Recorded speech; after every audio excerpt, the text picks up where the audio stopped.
Just when I thought I was out, they pulled me back in. Just when I thought I was out, they pulled me back in. What is going on? I am Matt O'Leary, back with another video. Today we're going to talk about how the AFC is now wide open after two key injuries this week. Deshaun Watson, we find out, is done for the year. And after Thursday Night Football, we find out that Joe Burrow is done for the year. Both of those things have major playoff implications for the AFC. And while this Jets team hasn't scored a touchdown in weeks, they are still, even at 4-5, somehow in the mix. They have to take care of business against Buffalo, that we know. But let's get into how the AFC is wide open. What is up, guys? Matt O'Leary back with my Underdog Fantasy Picks for Week 11. Excited for Jets Bills. I got 3 picks, $10 to win 60.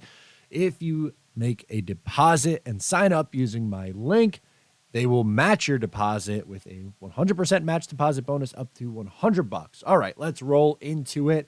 Greg Zuerlein, 5.5 kicking points higher. The Jets, all they do is kick field goals. He hits 2 field goals. He is over that number. I think the Jets kick 2 or maybe 3 field goals in this game and an extra point. I think he's looking at, I'll go 7 kicking points for Greg Zuerlein in this one. I like Breece Hall to get involved in the passing game this week. That's something that Robert Saleh talked about not only in the post game, but also in the throughout the week during his press conferences. He mentioned that. And last but certainly not least, Josh Allen, lower than 1.5 passing touchdowns. He has not gone higher than that number in his last 3 times against the New York Jets. 10 to win 60. Sign up using my link down below in the description and the pinned comment. Now, I want to make this clear. Injuries suck. It stinks to see Joe Burrow go down. It stinks to see Deshaun Watson go down. And so many great quarterbacks have missed time this year. I've never seen, or I can't remember a season where this many quarterbacks have missed time. And while, again, I'd much rather watch the NFL with Joe Burrow in it. I think the sport is better when it's best against best. This now just opens up a wide open AFC for what I think is going to be the final wild card spot. I'll explain why I think that's the case right now. As I mentioned, the Bengals are 5-5. They are the 10 seed. They are ahead of the Jets, but out of the playoffs if it were to end today at 5-5.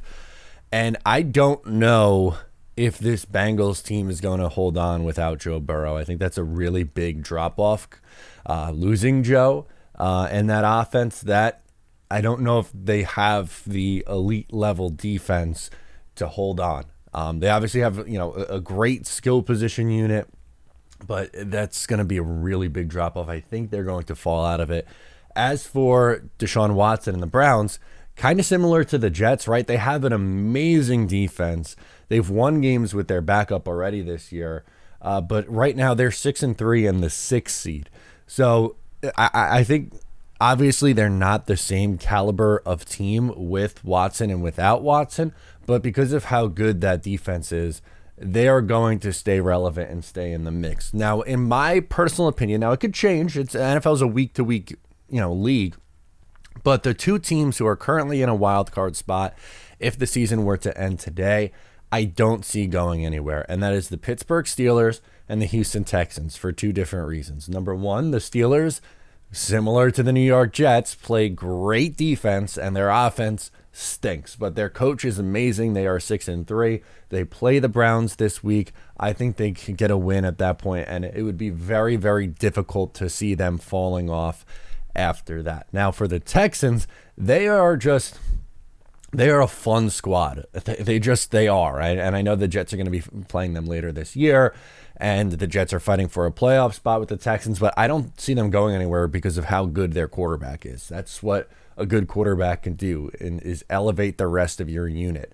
CJ Stroud is doing just that. Going into the year, people were saying, well, I think there's questions on the offensive line and the playmakers. I don't know if they have enough around CJ Stroud to be successful. It doesn't matter because he's that good.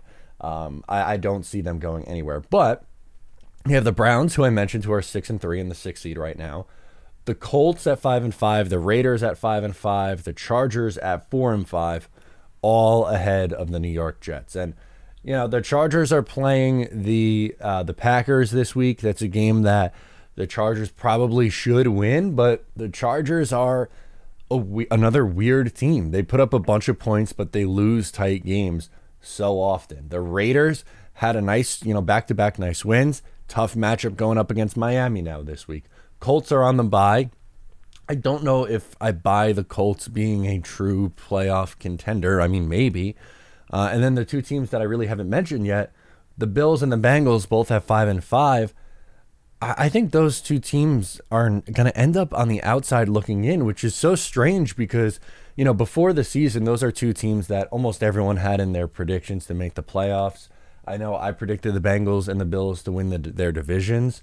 The Bills' step back has been a little bit more dramatic than I anticipated this year, and losing Matt Milano and Trey White, I think, are a big reason for that. And the Bills have a tough schedule, man. They got the Jets this week, which, hopefully the Jets are bouncing back, but you never know. But even outside of that game, at 5 losses already, they still have to go against Dallas, tough matchup. Eagles, tough matchup. The Kansas City Chiefs and Miami Dolphins. They might end up with 8 or 9 losses this year, which is crazy, but it's the truth. They have a really tough schedule. And the Bengals at 5-5, again, I don't know what they're going to look like after the season's, after losing Joe Burrow at this point. So I don't think I think we're in a world where the Bills and the Bengals are not making the playoffs. So that's, as I said, the Steelers and the Texans, I think, are going to be playoff seeds. But then you have teams like probably the Browns, Chargers, and if the Jets can get in the end zone, the Jets fighting for a playoff spot. But the reality is they have to start getting in the end zone. We could talk about these scenarios. For the last few weeks, that's all I've done is talk about, hey, this is setting up nice for the Jets. All they have to do is take care of their own business. And they haven't been able to do that. They haven't the last 2 weeks. You had a big game against the Chargers that they blew on Monday Night Football. And then they had the game against the Raiders, where it was another time where the entire AFC East lost, except for not the Bills, except for the Dolphins, who were on the bye, and then the Jets lost. So you can't keep passing on these opportunities. Every single week, it feels like, hey, here's this thing on a silver platter, and they're like, nah, we're good. Actually, we're gonna just be inept on offense instead. They have to take care of their own business, obviously. I see the comments already. I get it that they haven't scored a touchdown in 2 weeks. I understand that. But the opportunity is there. All we've asked is that they keep themselves afloat until Aaron Rodgers comes back. If he's able to come back, and he's aiming for mid-December. If they are 7-6 with 3-4 games to go, I think he makes a push to come back and try to get him into the playoffs. And this year, especially, AFC is wide open. Let me know your thoughts down below in the comments. I am Matt O'Leary, and I'll catch you next time.